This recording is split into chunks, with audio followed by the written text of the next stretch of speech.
In October 2020, a woman from Seattle visited Dallas as a tourist. She went out in the city alone looking for some nighttime company, and she found it. It's a typical story. She was young, vulnerable, alone in a city she didn't know late at night. When she never returned home, all eyes turned to the CCTV footage and the mystery man she left with. It was just supposed to be a weekend trip. She was supposed to fly back on Monday morning. But this was no ordinary case. When Maricela Botello went home with Charles Beltran, she put aside any natural suspicion of a stranger. No one could have predicted that she'd never be heard from again. What happened to her that night? And was it a mistake to trust this stranger? A jealous rage, an escape to Cambodia, and a murderous menage a trois. This is the truth of Maricela Botello's disappearance. Ms. Dykes, I hope that you find that you've been treated with a much greater amount of dignity and respect than you ever treated Maricela Botello by the deaths. May God have mercy on your soul. Maricela Botello was an ordinary 23-year-old woman. She lived in Seattle with her parents and her little brother, where she was working hard so she could afford to return to school. She wanted to study to be a nutritionist. Her trip to Dallas would be a break from the pressure of work and her future ambitions. Her family was apprehensive about her traveling alone, but in the middle of the pandemic, tickets were cheap, and she wanted some time away. The last time her mother ever saw her, she was getting ready to leave the house in a taxi to the airport at 6 a.m. October 2nd, 2020. No, Uber. She left at 6 a.m. and I saw her when she was picking up her suitcase, and she was so happy that she was coming to Dallas. Maricela was booked on a flight back to Seattle on Monday morning, October 5th. Her last night away, the Sunday night, she wanted to make the most of being away from home. But her friend Raul Ortiz had passed out outside his apartment after partying a little too hard. She wasn't ready for the night to finish, so she went outside into Deep Ellum to party alone. Maricela's mother described her as friendly and joyous. She believed the best in people, outgoing and outspoken, and so it was no surprise that she got talking to the people she met outside bars that night in Deep Ellum. Charles Beltran was one such person. This security footage of the two of them in a 7-Eleven after leaving the bar is the last sighting of Maricela Botello. That is, until her body was discovered 6 months later. In March 2021, a witness stumbled upon human remains on the edge of the woods in Wilmer, a rural area 20 miles southeast of Dallas. They found bone fragments and a skull. This skull the police were able to identify as the skull of Maricela Botello. But how did she get from a bar in Deep Ellum to the woods in Wilmer? Her remains were so decomposed that her manner of death was unclear. Who had killed her? And what did the mysterious man on the CCTV footage, Charles Beltran, have to do with it? At the Decoder, it is vitally important for us to gather all the information possible on each of our stories. We couldn't do that without our sponsor, Surfshark VPN. Surfshark is a VPN service that allows you to easily change your location. That means you'll be able to travel virtually to any country worldwide without any restrictions. And as you know, some of the information we have to research for the Decoder can be considered a little strange, and often the sites are restricted to their home country. But thanks to Surfshark, no detail is geo-restricted. Whether it's evidence found in Texas or Cambodia, you'll be able to access any website by simply changing your location, all the while keeping your online activities private. Plus, with Surfshark, you can never run out of content to watch. Is the show or film you want to watch unavailable in your country? Simple. Click to switch your location on the app, and you'll be able to access a variety of Netflix libraries from different countries around the world from any of your devices. Surfshark allows you to use one subscription on an unlimited number of devices. So no more barriers to your favorite entertainment. And just for you, Surfshark has given us an exclusive Surfshark decoder deal. Order now at surfshark.deals/decoder. By entering promo code DECODER, you'll get up to an additional 6 months for free at surfshark.deals/decoder. Now, back to Maricela Botello on the Decoder. When he met Maricela outside a Deep Ellum bar in October 2020, Charles Beltran was 31. Also known as Chuck, he was an aspiring rapper and was working on a mixtape, according to his Instagram. That very night, October 4th, he had performed a rap show and was out in Deep Ellum to celebrate with his friends. He was looking for a good time, the same way Maricela was. He found her smoking outside a nightclub, and they struck up a conversation. Then, the two charismatic young people went back to his home together. But in the early hours that same night, shortly before Maricela was due to fly home, the casual hookup went horribly, tragically wrong. As Charles tells it, he woke up to the sound of screaming. Maricela in the bed beside him was being stabbed. And who was stabbing her? None other than Charles's girlfriend, Lisa Dykes, in a jealous rage to find Charles in bed with somebody else. It's just from all the movement going on in the bed. That's when I wake up and I see Lisa on top of her. What is she doing? She's like with the knife coming down like this. She had grabbed a kitchen knife and launched herself at Maricela, stabbing her in her sleep. Charles woke up and tried to push Lisa away. Both Lisa and Maricela rolled off the bed, and Charles pinned Lisa to the wall, shouting at her. I looked towards Lisa and I grabbed Lisa and I pinned her to the wall and I'm like, what the F are you doing, you know? And she's like, I told you not to bring any more girls over here. It wasn't Charles that Maricela should have been afraid of. It was Charles's girlfriend. But this wasn't a simple case of jealousy and infidelity. To understand Lisa's attack on Maricela, we need to go back to the beginning of her relationship with Charles, which was non-traditional from the start. In his late 20s, Charles was working as a doorman at a bar. This bar was owned by Lisa Dykes' son. Lisa herself was in her 50s at the time, and there were substantial differences between Lisa and Charles's lifestyles. Charles was a convicted felon without a stable income. He spent a lot of time going between parties and chatting up women as he tried to get his rap career off the ground. On the door at the bar, he was earning about $100 a night. Lisa, however, was a litigation paralegal. Perhaps Charles was attracted to the prestige of her legal career. Perhaps Lisa found the younger man exciting. Either way, they struck up a relationship around 2016. Lisa came in to see her hairstylist one morning and told her about the younger men she had met. She came in one morning and basically said that she had met a guy named Chuck. The first couple of times that she talked about him, she kind of mentioned, kind of laughingly, like it was her boy toy. Lisa started taking Charles out for expensive dinners and using her own income to provide for his rap career. He moves in, you buy him all that studio equipment. Yes. That's true. Absolutely. He sets up a studio in your house. He does. And is he working at first? He did. He was extremely devoted to it. He kept a whiteboard on the wall. He had scheduled songs that he was doing, scheduled recording times. He had someone coming over to help him produce. So he was actually doing what he was supposed to do. She set him up with a recording studio and provided him with a car. She would take care of anything material he wanted, and he would provide her with companionship. It was mutually beneficial.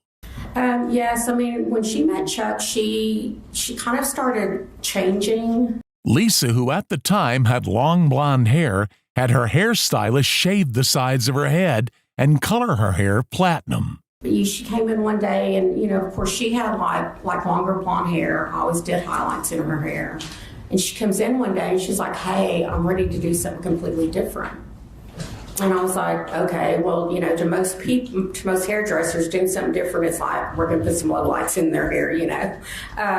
But she wanted me to completely shaved the sides of her head. But I asked her, I was like, how are you going to get away with that at work? I mean, that seems a little inappropriate to do that. And she was like, oh, it's okay, it'll be fine. So I thought that was like really interesting that she would go from like wearing this beautiful long blonde hair to, almost having no hair at all. She also started getting tattoos. This was a drastic change that didn't fit with her professional circumstances as a woman with a serious legal career, but instead suggested she was getting in touch with a wilder side of herself. Chuck has a lot of tattoos, doesn't he? Yes. In fact, the one that's right there on your wrist, if you'll show that to the jury, please.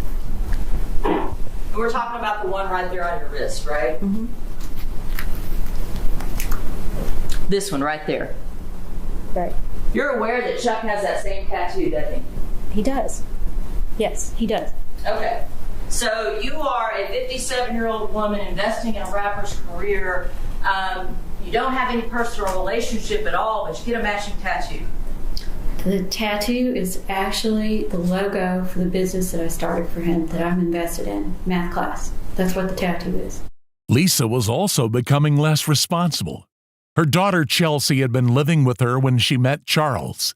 But soon after the relationship began, Lisa convinced her daughter to move to Florida. And I was like, why? And she says, she goes, I'm ready to live the life that I want, and I can't do it with her here.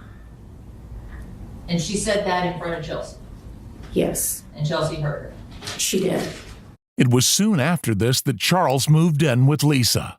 Clearly, Lisa didn't like having anyone else involved in her relationship with the younger man. But there was an exception to this jealous streak and a further twist in the tale of Charles and Lisa's tangled relationship. Lisa had been friends with a woman in her 40s named Nina Morano for a while. Nina Morano was a prestigious lawyer who had attended Columbia University and was living in Pennsylvania. In 2019, Lisa began talking about her friend Nina almost constantly, while she rarely mentioned Charles. Nina would come to visit her in Texas, while Lisa occasionally went to see her in Pennsylvania as well. It was all about her and Nina. So one day she came in and she told me that Nina was coming in town.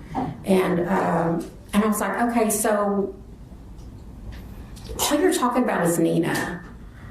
Are y'all together? And she goes, well, yeah. And I was like, yeah, but girl, you're not into women. She goes, yeah, but Nina can give me everything that I've ever wanted. In 2020, Nina and Lisa got married. Is that Nina and Lisa's unified vows? Yes. Okay, and then at the bottom it just mentions Nina, Lisa, and Chuck closing. Is that correct? Yes. Okay. And at the bottom it says, we are hers, we are one. We love each other. We love each other like sisters. Like, this is a unique relationship. I think we might think about marriage, Nina and I do, maybe differently than the average person. Not every marriage is based on sex or, that physical connection. Nina and I are supportive of each other in every way other than that. Charles was still in the picture, however. When Nina moved into Lisa's house, Charles did not move out. The three of them lived together in a relationship. The hairstylist remembers one occasion she went to the house where the throuple lived, and she saw something that horrified her. Lisa was showing her some dresses in the bedroom closet. When you were walking out of, that closet, what did you see? So as I turn around, literally straight across from me, when I turn around out of the closet, I see an altar, and it had this big statue thing that to me resembled like a Grim Reaper. And I completely freaked out. I didn't want to show how scared I was, but I just froze when I saw it. And so, she bumps into me. She's like, Kat, what are you doing? And I was like, I'm looking back at her and I'm looking at this thing and I don't know what to say. And she goes, what's wrong? And I was like, and I pointed at her, I was like, are you into witchcraft? And she goes, well, I've dabbled in it. This respectable paralegal had undergone a complete personality change over only a few years.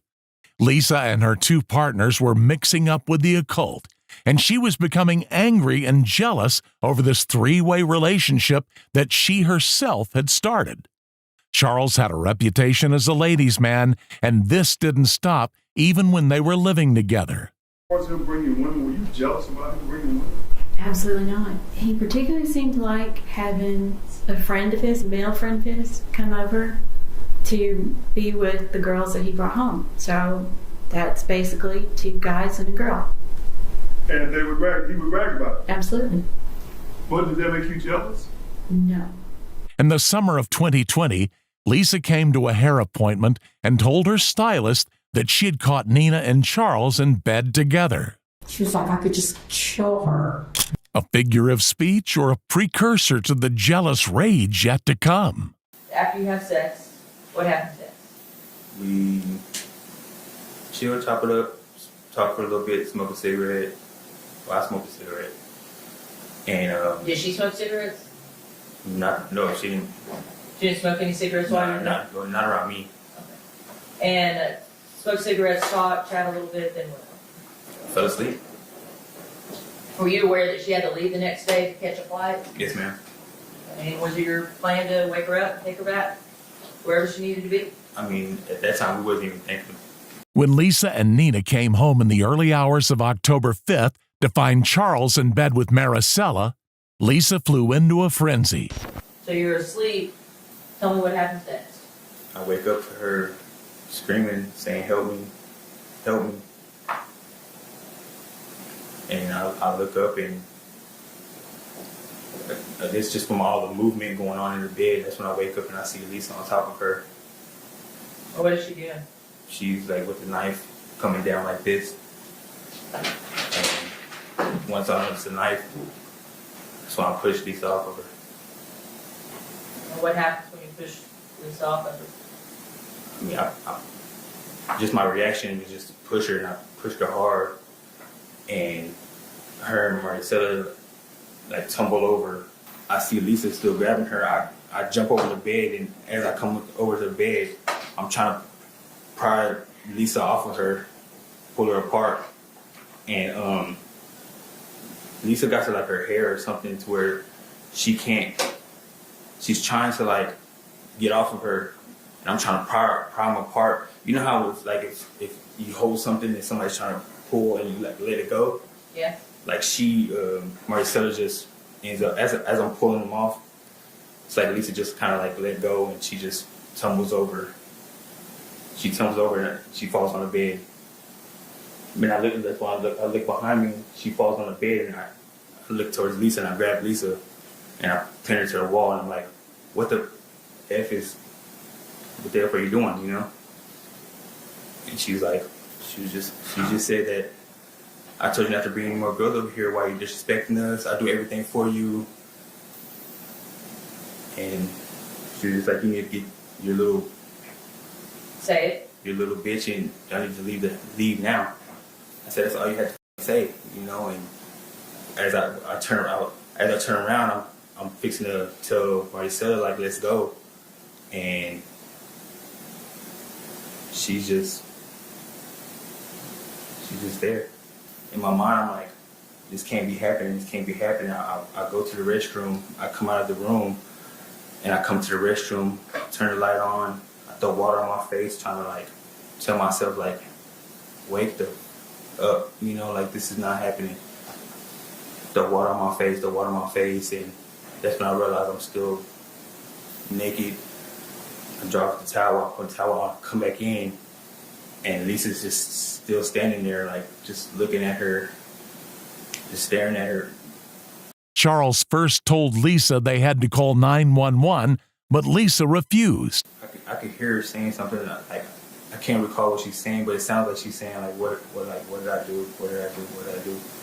As I come in, like, I see the whole scene again, and I yell at Lisa. I'm like, Lisa, and she's, like, not snapping out of it. She's just, like, staring. I'm like, Lisa, we have to call 911. She was like, no, like, like, hold on, think about what you're doing before you do it. And to me, like, registering that, I was just thinking about the whole scene. Like, I'm with her, I'm the last one with her, she's in my room. You know, it looks like I did something. So yeah, I was just like, you need to figure this shit out. You told me to leave, like, you did this shit, like, you need to, I'm gone. You know what I'm saying? I can't deal with this. Like, it was just so much to deal with. And I put my clothes on and grabbed my stuff and left. At first, Maricella's family and the police were clueless as to what had happened to her. Lisa and Nina, who worked together to cover up the crime, were smart, but evidence remained. An analysis of phone records showed that all four parties, Charles, Nina, Lisa, and the victim, Maricela, had been in that same house on the morning of October 5th. Phone records also showed that Nina and Lisa had traveled together to an area south of Dallas that same night, a wooded area, for disposing the body. When he returned a few days later, no sign of the crime remained, and the body of Maricela, who had simply picked the wrong man to go home with that night, was gone. At some point in the days after, did you talk to her? Yes, ma'am. And when you talked to her, was Nina on the phone as well? Yes, ma'am. And what did y'all say? They were just asking me, where have I been? Am I okay? Come back home. Everything's okay. And when they said come back home, what did they tell you about how the home was? They said it's back to normal. Everything's good. Just come home. Did they tell you what happened to Maricela? No, ma'am, but I mean, I figured Did you return back to the house? eventually I did. And what did you do when you returned? I didn't want to be around them, so I went when they weren't there. I packed me some clothes and stuff and left. What did your room look like? Spotless. Like nothing ever happened. They had also cleaned the house, but when it was searched, police discovered streaks of blood hidden underneath the carpet. DNA confirmed the blood to be Maricela's blood. The lab also matched a hair found in the trunk of Charles and Lisa's car to Maricela's DNA. She had been killed in Lisa, Nina, and Charles's house, and their shared car had been used to transport her body to the woods where it was found. Lisa and Nina fled to Florida after the killing, where they'd resumed their legal careers as though nothing had happened. But after Maricela's remains were discovered in March 2021, justice began to catch up with them. Nina was arrested on March 25th in Miami. Lisa was arrested 2 days later. Charles, who had not followed his partners to Florida, but had instead gone on the run across multiple states, was arrested in Utah in April. Maricela's family thought that soon they would see justice for her cruel murder. But Lisa and Nina were determined to escape the law. On Christmas Day 2021, they managed to remove their ankle monitors, which were a condition of their bail. The same day, they flew to Cambodia together to start a new life. They had thousands of dollars in cash, and it was through these cash withdrawals and a convenience store surveillance camera that they were finally caught. The travel records, the flight records, indicated that they did fly into Cambodia, but we also wanted to check Cambodian immigration records to make sure that they hadn't departed Cambodia, moving on elsewhere. So we worked with the immigration department to confirm that they, at least officially, were still in Cambodia. Then we also received information from Bank of America that they were using, Lisa and Nina were using their Bank of America ATM cards at various banks in Cambodia. All three of them faced trial, but in the end, it was Lisa who was at the center of this case. Lisa, whose jealousy and strange possessive behavior had led to such a tragedy. The cases against Nina and Charles were dropped as they pled guilty to evidence tampering, and Charles testified against Lisa. But Lisa denied it all. Was it a love interest thing? No. Chuck was and continued to always be a business interest that went sideways. Did you go into that woman's stab Marcel? No. Did you struggle with Marcel? No, absolutely not. No. Did you argue with Chuck about Marcel? No. Had you ever met Marcel? No. She denied she'd even met Maricela Botello or that she and Nina had been in a physical relationship with Charles. Lisa let her hair grow long again in its natural color, reversing all the dramatic changes her stylist noticed as her relationship with Charles deepened. Only by denying who she'd become over the years of her infatuation with him could she deny the jealous rage that had led her to kill an innocent 23-year-old. If she portrayed herself as a respectable paralegal in an ordinary monogamous relationship with her wife, Nina, she'd have no reason to be jealous in the first place. But this was not the case, and the jury saw through her story, returning a verdict in only 90 minutes. Ms. Dykes, please stand. The first verdict reads as follows. We, the jury, having heretofore found the defendant, Lisa Jo Dykes, guilty of the offense of murder as charged in the indictment, and not having found by a preponderance of the evidence that such offense occurred while the defendant was under the immediate influence of sudden passion arising from adequate cause, assess her punishment at life in the institutional division of the Texas Department of Criminal Justice and a fine of $10,000. The second verdict reads as follows. We, the jury, having found the defendant guilty beyond a reasonable doubt of the offense of tampering with physical evidence as charged in the indictment, assess her punishment at confinement in the Texas Department of Criminal Justice for 20 years. In addition thereto, assess a fine in the amount of $10,000. Ms. Dykes, I hope that you find that you've been treated with a much greater amount of dignity and respect than you ever treated Maricela Botello. May God have mercy on your soul. 60-year-old Lisa Dykes was found guilty of murder and sentenced to life in prison. She maintains her innocence and plans to appeal. What are your thoughts on this disturbing story? What could have caused Lisa's personality change? Could Maricela's tragic death have been prevented? Let us know your thoughts in the comments below. And don't forget to get your exclusive Surfshark VPN deal. Enter promo code DECODER to get up to 6 additional months for free at surfshark.deals/decoder, so you can satisfy your curiosity from anywhere. Until next time, stay safe, keep up with our channel, and we'll see you again very soon on The Decoder.